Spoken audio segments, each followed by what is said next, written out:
untuk dikritisi secara publik juga. Antum berfatwa tentang sesuatu, lalu antum melemparkan ke publik kepada kaum muslimin, maka antum juga sedang bersiap-siap untuk dikritisi di hadapan kaum muslimin. Dan itu biasa, wajar. Bukankah di antara para ulama kita seperti Al-Khatib mengatakan, man sannafa faqad ja'ala aqlahu 'ala tabaqin ya'riduhu 'ala nas. Oh, siapa yang menulis? Kalau di zaman sekarang, siapa yang punya video? Siapa yang mempublikasikan kajiannya? Bentuk video atau audio? Itu seperti membuka kepalanya, dia letakkan otak dan akalnya di atas satu nampan, dihidangkan kepada semua manusia. Orang bisa lihat isi otaknya, isi akalnya. Kenapa? Ya karena kajiannya dibuka. Oleh karenanya ketika ada yang mengatakan, oh ini bagus nih, oh ini busuk nih, oh dan seterusnya, wajar karena dia sendiri yang buka. Begitu. Itu logika yang sangat mudah. Dia sendiri yang buka, maka kalau ada yang mengkritisinya, wajar. Bukankah di zaman Nabi SAW juga ada yang Nabi SAW kritik? Dan kita tahu siapa yang dikritik, karena orang tahu tentang perbuatannya. Oh, seperti Ibn Lutbiyah, yang dia ini disuruh Nabi SAW untuk mengumpulkan zakat, tapi kemudian dia menerima pemberian-pemberian dari orang-orang yang dia kumpulkan zakatnya, lalu dia pulang kembali kepada Nabi, lalu dia mengatakan, ini untuk engkau, atau ini untuk Nabi, dan ini untuk saya. Nabi naik ke atas mimbar, mengkritisi perbuatannya. Coba lihat, seandainya kami tidak berikan pekerjaan kepada dia sebagai pengumpul zakat, kalau dia duduk saja di rumah bapak dan ibunya, dapat nggak dia dengan pemberian yang seperti itu? Maksudnya oleh Nabi SAW dikritik keras, karena ada orang yang menerima hadiah setelah dia mendapatkan upah, atau mendapatkan bagian dari Nabi SAW. Maka Nabi mengatakan, ada yang amal hulul. Hadiah yang diterima oleh para pekerja, yang sudah diberikan upahnya, maka itu adalah pengkhianatan. Ada seorang budak namanya Bariroh. Bariroh ini ingin memerdekakan dirinya. Kemudian dia mengajukan kepada Aisyah untuk Aisyah yang membebaskannya. Tapi kemudian si pemiliknya yang saat ini tidak mau menjualnya begitu saja. Dia mau menjual kepada Aisyah tapi walaknya untuk dirinya. Maka Nabi SAW kritisi perbuatannya. Ya, di hadapan orang-orang dan orang-orang tahu. Kata Nabi SAW, ada orang yang ingin memerdekakan budaknya lalu kemudian dia minta walaknya buat dirinya. Wala itu adalah untuk orang yang membebaskannya, bukan mantan tuannya. Kita tahu di zaman sekarang. Bukan tersimpan begitu saja siapa namanya. Para ulama juga melakukannya, teman-teman. Para ulama yang dari salaf maupun khalaf, sebagian dari mereka melakukannya. Meskipun kita memang melihat ada dua metode.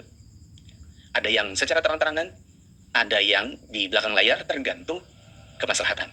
Menimbang maslahat mudarat, menimbang pengaruh, menimbang ada level. Tetapi yang jelas dua metode ini ditempuh oleh sebagian ulama kita dari dulu maupun sekarang. Kalau ada yang mengatakan, tapi itu ghibah, maka kita katakan itu belajar dulu. Al-Imam An-Nawawi dan para ulama yang lain menyebutkan tentang 6 ghibah yang halal. Udah cari sendiri deh tentang 6 ghibah yang halal. Kalau ada yang mengatakan, tapi itu video lama, kenapa diangkat sekarang? Kita katakan video lama diangkat sekarang ketika tidak ada klarifikasi, tidak ada perbaikan, tidak ada revisi, sehingga umat mengambilnya sampai sekarang, maka nggak ada masalah tentang berapa lamanya, gitu. Kecuali sudah ada revisi, kecuali sudah ada perbaikan. Oleh karenanya, teman-teman, intinya antum ketinggalan jauh kalau kemudian sekarang ini menuntut, tabayun dulu dong, ketemu dulu dong. Udah ketinggalan, udah 7 tahun yang lalu. Dan kita sudah melihat bagaimana tindak tanduknya ketika ada kritisan kepada beliau. Oh ya, saya tutup dengan 2 statement. Satu, kalau di antara teman-teman ada yang menghendaki kami untuk tabayun lagi setelah 7 tahun yang lalu, maka coba dibalik deh, sarankan kepada beliau untuk tabayun kepada kami. Di Jakarta banyak kok asatidzah. Nanti saya datang sendiri dari Balikpapan ke sini, nggak usah dikasih tiket. Kan beliau memang punya kebiasaan katanya, nanti saya kasih tiket. Nggak usah kasih tiket, nanti saya datang sendiri. Kita ketemu di Jakarta, mungkin ada banyak asatidzah yang insya Allah akan mau ketemu dengan beliau. Yang kedua, bagi yang masih pro dan begitu fanatik buta, saya cuma mau bilang sama teman-teman, coba saja dicari mana ulama ahli tafsir di zaman dahulu yang mu'tabar, yang mengatakan surat Asy-Syu'ara adalah surat Al-Musiqa alias musik. Demikian, Assalamualaikum warahmatullahi wabarakatuh.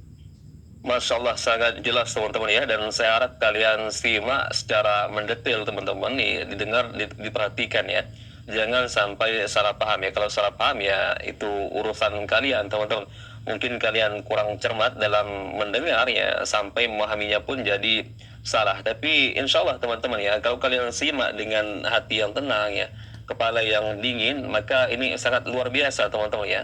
Ternyata teman-teman, para ustadz salafi yang sering dituduh Wahabi ini sudah pernah menjumpai Ustadz Adi Hidayat, termasuk dari kalangan ustadz senior ya. Bahkan beliau pun sudah pernah berusaha sampai di Bekasi teman-teman ya. Qadarullah ya, mendapatkan informasi dari salah satu teman beliau bahwa Ustadz Adi Hidayat sedang tidak ada di Indonesia begitu ya, bahkan sedang berada di luar negeri. Qadarullah. Artinya teman-teman ya, teman-teman kita yang mengatakan tabayun, Ustadz Wahabi ini tidak pernah tabayun, cuma main kritik di media sosial, enggak teman-teman ya. 7 tahun yang lalu sudah pernah dilakukan. Kemudian yang bisa kita ambil kesimpulan di sini teman-teman ya, ketika seorang ustadz melemparkan sebuah ya pernyataan, sebuah fatwa melalui media sosial, maka itu artinya teman-teman dia sudah siap untuk mendapatkan kritikan kalau seandainya ada kesalahan dari pernyataannya tersebut teman-teman ya. Ini wajar ya. Jadi jangan mengatakan sedikit-sedikit tabayun teman-teman ya. Kecuali kita hanya mendapatkan informasi tanpa ada videonya, tanpa ada suaranya ya, bahkan tanpa ada orangnya ya, baru itu butuh tabayun teman-teman ya. Namun kalau ini teman-teman videonya ada, suaranya dari Ustadz Adi Hidayat ada, kemudian ya orangnya juga jelas di dalam video tersebut. Kemudian kita bandingkan juga dengan ya, rekam jejak yang video-video sebelumnya, bagaimana juga beliau ya terus berusaha membela untuk menghalalkan musik ini teman-teman, maka ini bukan fitnah ya, dan tidak perlu langsung untuk ditabayun kalau kita mau berbicara perlu atau tidak perlu bertabayun. Namun faktanya teman-teman, Ustadz Salafi 7 tahun yang lalu 2017 sudah pernah menemui Ustadz Adi Hidayat. Bahkan ini didatangi langsung ya, didatangi langsung oleh Ustadz senior ya. Namun pada Allah hanya Ustadz Muflis Sapitra yang belum berkesempatan untuk bertemu dengan beliau. Bahkan diajak ya untuk bertemu dengan para masyayikh teman-teman ya. Karena para masyayikh dari ya Arab Saudi ya sering datang ke Indonesia untuk membuka daurah ya. Kadang daurah khusus untuk para ustadz teman-teman. Jadi Ustadz Adi Hidayat ini diajak ya.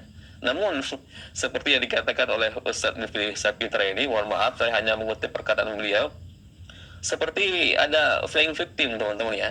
Jadi yang diajak ya A, yang keluar B. Jadi berbeda-beda teman-teman ya. Bahkan Ustadz Arif Hidayat, informasi dari Ustadz Muflis Sapitra ini, seolah-olah katanya diajak untuk masuk ke Salafi. Ya, Salafi ini bukan organisasi teman-teman ya. Nggak ada ketuanya seperti misalkan NU, Muhammadiyah, ada pengurus cabang, pengurus wilayah ini dan itu segala macam teman-teman. Ada ADRT-nya teman-teman. Di Salafi nggak ada. Siapa ketua Salafi? Ya, mungkin orang mengatakan Syekh Muhammad bin Abdul Wahab. Subhanallah teman-teman ya. Salafi itu hanya mengajak untuk kembali kepada Al-Quran,